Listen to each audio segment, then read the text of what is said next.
Hello everyone, नमस्कार। आप सभी कैसे हैं? उम्मीद है ठीक होंगे। आज मैं आप लोगों के लिए एक वीडियो लेके आया हूं। वीडियो बेहद खास है क्योंकि इसमें मैं बात करूंगा काउंटर केसेस के बारे में। काउंटर केसेस पर मैंने अनेकों वीडियो बनाए हैं, आप देख सकते हैं। लेकिन आज को जो वीडियो है उसमें मैं सिर्फ 5-6 धाराएं आपको ऐसी बताऊंगा जो एकदम तोड़ हैं, एकदम मजबूत हैं, आपकी वाइफ को झुकाने के लिए इस सेंस में कि अगर उन्होंने गलत केसेस आपके ऊपर कराए हैं और आपके साथ कुछ गलत अगर हुआ है तो उसमें आपको न्याय कैसे मिले, आप अपने आप को मजबूती से कैसे खड़े हो कि वो फर्जी मुकदमे वापस ले ले। आज यही मैं आप लोगों से डिस्कशन करूंगा। लेकिन उससे पहले मेरी आप लोगों से रिक्वेस्ट है कि अगर आप लोग चैनल पर नए हैं या पहली बार आ रहे हैं या अभी तक आप लोगों ने इसे सब्सक्राइब नहीं किया तो प्लीज सब्सक्राइब करिएगा। साथ ही साथ अगर आप मुझसे पर्सनली मिलना चाहते हैं लखनऊ, दिल्ली, इलाहाबाद में, तो अपनी अपॉइंटमेंट बुक करा सकते हैं, मुझसे आप मिलने आ सकते हैं। और अपॉइंटमेंट के लिए नंबर आपको डिस्क्रिप्शन में मिल जाएगा। प्लीज़ बिना अपॉइंटमेंट के आप कॉल ना करें क्योंकि इसका जवाब मैं नहीं दे पाऊंगा कतई भी। मेरे स्टाफ को, मेरे लोगों को प्रॉब्लम होती है इस चीज़ में। चलिए हम लोग वीडियो स्टार्ट करते हैं। देखिए, जब भी आपका मैट्रिमोनियल विवाद होगा, आपकी पत्नी अपने मायके चली जाती हैं, आप उनको वापस लाना चाहते हैं और वो वापस नहीं आना चाहती, फिर वहां पर मांडोली होती है, नेगोशिएशन की बात होती है। वो कहती है 30-40 लाख रुपए दे दो, मैं वापस आ जाऊंगी, ठीक है। और आपके पास 30-40 लाख रुपए है नहीं, आपने तो 5-7 लाख रुपए है, ये ले लो, निकल जाओ, ठीक है। वो नहीं तैयार होती है। यहाँ पर फिर आपको धमकियों का दौर शुरू हो जाता है, आपके अगेंस्ट मुकदमे लिखाने की धमकियां हो जाती है और मुकदमे लिख जाते हैं। यहाँ पर जब आपके ऊपर फर्जी मुकदमे लिख गए, आपके भाई पर, बाप पर, परिवार पर फर्जी मुकदमे लिख गए, तो अब आपके पास यहाँ पर चारा क्या बचता है उन मुकदमों से निकलने के लिए? कुछ लोग सिर्फ बैठ के सोचते रहते हैं कि अब ये करना चाहिए या वो करना चाहिए। नहीं, आपको स्ट्रिक्ट एक्शन इमीडिएटली लेना चाहिए। लेकिन वो एक्शन कैसे लेना है मैं आपको बताता हूँ। सबसे पहले, अगर आपकी वाइफ के परिवार वाले आपको भय में रखकर धमकी दे रहे हैं, यानी कि आपसे पैसा रुपया मांग रहे हैं, धमका रहे हैं, रुपए के लिए एक्सटॉर्शन कर रहे हैं, यानी कि सेक्शन 383 ऑफ आईपीसी, आप सेक्शन 383 में जाइए। अगर आपके साथ फोन पर धमकी दी जा रही है, आपसे बात करी जा रही है, आपको धमकाया जा रहा है कि पैसा नहीं दोगे तो हम ऐसा कर देंगे या वैसा कर देंगे, कुछ भी XYZ एक्टिविटी आपके परिवार के द्वारा, यानी कि आपके पत्नी के परिवार के द्वारा या पत्नी द्वारा की जा रही है, तो सेक्शन 383 और 84 में आप उनके ऊपर मुकदमे लिखा सकते हैं।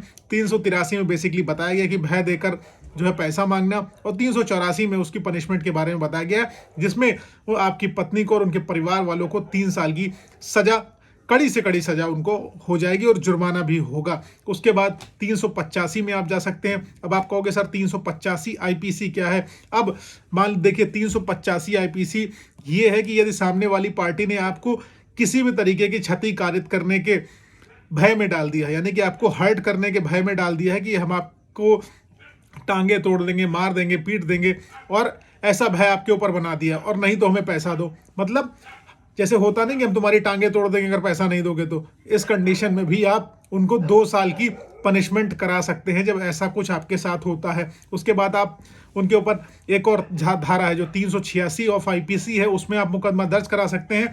इसमें 386 में क्या होता है? 386 में आपको मृत्यु का भय दिया जाता है, यानी कि तुम्हें जान से मार देंगे। अमूमन कई बार आपकी पत्नी का भाई आपको धमकी देता है ना कि हम तुम्हें जान से मार देंगे, ठीक है। तो जान से मारने की धमकी देता है कि तुम्हें मृत्यु का भय डाल देंगे। तुम मृत्यु का भय डालकर आपसे जब पैसा वसूला जाता है, कोई गंभीर क्षति कारित करने की भय दी जाती है, फिर आपसे पैसा वसूला जाता है, तो वहां पर ऐसी कंडीशन में आप क्या कर सकते हो? उनको आप 10 साल की आप उनको जो है 10 साल की लगभग सजा करा सकते हो, ठीक है, और जुर्माना दोनों करा सकते हो। उसके बाद अब मान लीजिए आपकी पत्नी सेक्शन 388 में आपके कैसे उनके ऊपर FIR लिखाएंगे? आप मान लीजिए बोला गया आपको कि जान से मार देंगे, या हम आपके ऊपर कुछ ऐसे एलिगेशन लगा देंगे जैसे कि 376 के एलिगेशन लगा देंगे, 377 के एलिगेशन लगा दें। मतलब ऐसे एलिगेशन लगाएंगे जिसमें या तो आजीवन कारावास की सजा होती है या मृत्यु दंड होता है, ठीक है। पत्नी कह रही कि हम ऐसे एलिगेशन, और पत्नी के परिवार वाले कह रहे हैं कि ऐसे एलिगेशन लगाएंगे, जैसे 377 हो गया, 376 हो गया, ऐसे एलिगेशन लगाएंगे जिसमें आपको और आपके परिवार को या तो मृत्यु दंड मिल जाएगा या तो आप लोगों को आजीवन कारावास हो जाएगा। मतलब आजीवन कारावास का भय दिखाना और ऐसा अपराध बताना, ठीक है, डराना, इस तरीके से। तो उस कंडीशन में आप 388 आईपीसी में उनके खिलाफ जा सकते हैं और उनको पनिशमेंट करा सकते हैं। 388 में मैं बता दूं 10 साल की सजा है और जुर्माना है, दोनों को दोनों उनको भरने पड़ जाएंगे। उसके बाद इसी तरीके का है 389 में।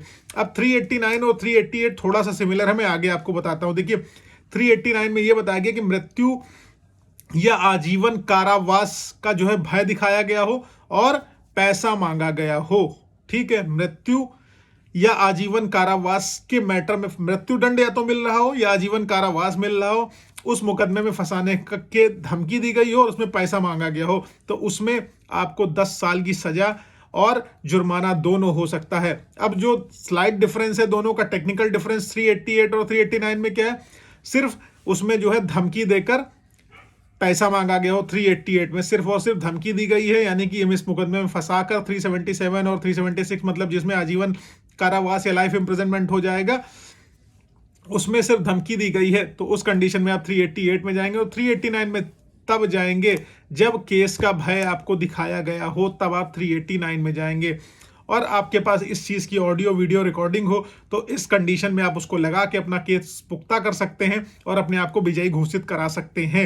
और इस कंडीशन में ये जो मुकदमे हैं, क्रिमिनल नेचर के मुकदमे हैं, इनको आपकी वाइफ अपने प्लेस पर ट्रांसफ़र नहीं करा पाएगी, मैं गारंटी दे रहा हूँ इस चीज़ का। जनरली आप जो भी है सेक्शन 9 डालते हो या डाइवोर्स डालते हो या कुछ भी डालते हो, वो अपनी प्लेस पर ट्रांसफ़र करा लेती हैं और आपका किया हुआ मुकदमा आपके लिए सरदर्द बन जाता है और आप को लड़ने के लिए उनको लिटिगेशन एक्सपेंसेस भी देने पड़ते हैं और उनके प्लेस पर जाना पड़ता है। लेकिन ये मुकदमे आप लिखाओगे तो उनको आपकी प्रेमाइसेस पर आना पड़ेगा, जहां पर आपने मुकदमे लिखाए हुए हैं, वो भाग नहीं पाएंगी इस कंडीशन में, ठीक है। आपके पास ऑडियो वीडियो रिकॉर्डिंग है, लगाइए, अपने केस को मजबूत बनाइए। अगर केस आपके पास ऑडियो वीडियो रिकॉर्डिंग नहीं भी है तो आप ओरल टेस्टिमनी के बेस पर भी इस केस को जीत सकते हैं, और जब आपके पास कुछ भी नहीं है तब भी, ठीक है। आई होप ये सारी की सारी चीजें आपको क्लियर है तो प्लीज लाइक शेयर सब्सक्राइब करना। फेसबुक, इंस्टाग्राम, ट्विटर पर अभी तक आप लोगों ने मुझे अगर फॉलो नहीं किया तो वहां प्लीज फॉलो करिएगा। किसी भी तरीके की आप मुझसे लीगल हेल्प चाहते हैं, पर्सनल या प्रोफेशनल, तो आप मुझसे व्हाट्सएप के थ्रू कांटेक्ट कर सकते हैं, अपनी अपॉइंटमेंट शेड्यूल करा के, या मुझसे मेरे चैम्बर पर लखनऊ, दिल्ली, इलाहाबाद में आ सकते हैं। ज्यादातर मैं लखनऊ में रहता हूं, आप मुझसे मिलने आ सकते हैं। जय हिंद, जय भारत, थैंक यू।